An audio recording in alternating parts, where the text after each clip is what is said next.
दोस्तों दुनिया में इस्लाम मानने वालों की संख्या 2 अरब से भी ज्यादा है। लगभग हर देश, हर महाद्वीप में आपको मुस्लिम आबादी जरूर मिल जाएगी।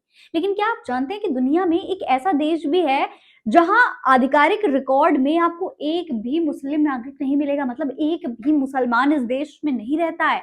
सुनने में अजीब लग रहा होगा ना, लेकिन आपको मैं बता दूं कि इसके पीछे की वजह अगर आप जानेंगे तो आपको ये बिल्कुल अजीब नहीं लगेगा, इनफैक्ट फैक्चुअल लगेगा। क्या है पूरी वजह, कौन सा ये देश है, सब कुछ बताऊंगी आज की इस वीडियो में, इसलिए वीडियो को पूरा जरूर देखिएगा। सलाम नमस्ते, मेरा नाम फरीन अंसारी है और ये खबर आप मेरे official channel Fareen Ansari official पर देख रहे हैं। तो दोस्तों इस देश का नाम है वेटिकन सिटी, एक ऐसा देश जहां एक भी मुसलमान नहीं रहता। इटली की राजधानी रोम के बीचों बीच बसा ये एक स्वतंत्र राष्ट्र है, सिर्फ 49 हेक्टेयर में फैला हुआ है। वेटिकन सिटी दोस्तों दुनिया का सबसे छोटा देश है, ये बात आप जरूर जानते होंगे। लेकिन ये नहीं जानते होंगे कि ये कोई आम देश नहीं है जहां लोग परिवार बसाते हो, नौकरी करते हो या नागरिकता के लिए आवेदन करते हो। वेटिकन सिटी दरअसल रोमन कैथोलिक चर्च का प्रशासनिक आध्यात्मिक केंद्र है। यहीं पॉप का निवास होता है और यहीं से पूरी दुनिया में फैले कैथोलिक चर्च का संचार भी होता है।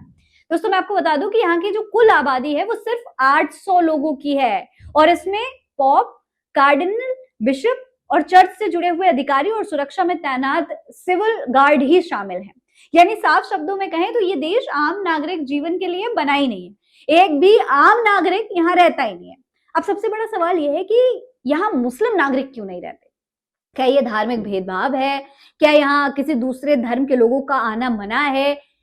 क्या किसी तरीके की कोई रोक है? तो दोस्तों इसका जवाब है नहीं। असल वजह वेटिकन सिटी की नागरिकता प्रणाली है।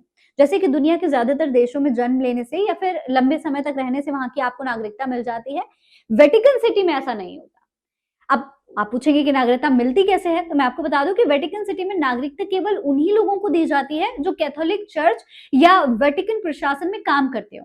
जैसे ही किसी शख्स की सेवा या नौकरी खत्म होती है, यानी रिटायरमेंट हो जाता है, तो उसकी वेटिकन नागरिकता भी अपने आप ही खत्म हो जाती है रिटायरमेंट के साथ, क्योंकि यहाँ काम करने वाले सभी लोग कैथोलिक चर्च से जुड़े हुए होते हैं। इसीलिए स्वाभाविक है कि मुस्लिम नागरिक यहाँ नहीं पाए जाते हैं।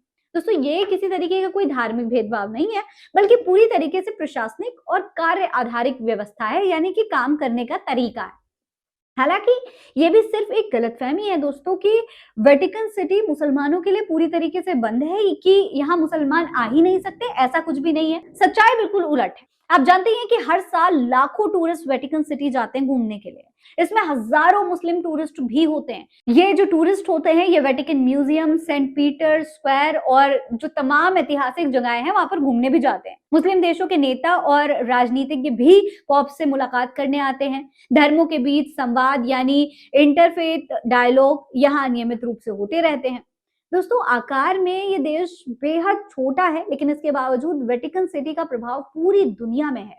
ये करोड़ों कैथोलिकों के लिए सबसे पवित्र स्थान है। पूरा देश यूनेस्को की वर्ल्ड हेरिटेज साइट घोषित है। यहाँ मस्जिद या मंदिर तो नहीं है, लेकिन वेटिकन लगातार शांति, सह अस्तित्व और धार्मिक सद्भाव का संदेश देता है। एक इंटरेस्टिंग फैक्ट इस देश के बारे में यह भी है कि वेटिकन सिटी में आपको कोई भी स्कूल तक नहीं मिलेंगे। यहाँ काम करने वाले लोगों के बच्चे जो हैं वो रोम के स्कूलों में पढ़ने जाते हैं, यानी यहाँ एक भी स्कूल नहीं है। तो दोस्तों ये थी उस देश की सच्चाई जहां आधिकारिक रिकॉर्ड में एक भी मुसलमान नहीं है, लेकिन इसकी वजह कोई भेदभाव नहीं है, कोई पाबंदी नहीं है, बल्कि एक अनोखी नागरिकता व्यवस्था है। अब आप इसके बारे में क्या कहेंगे?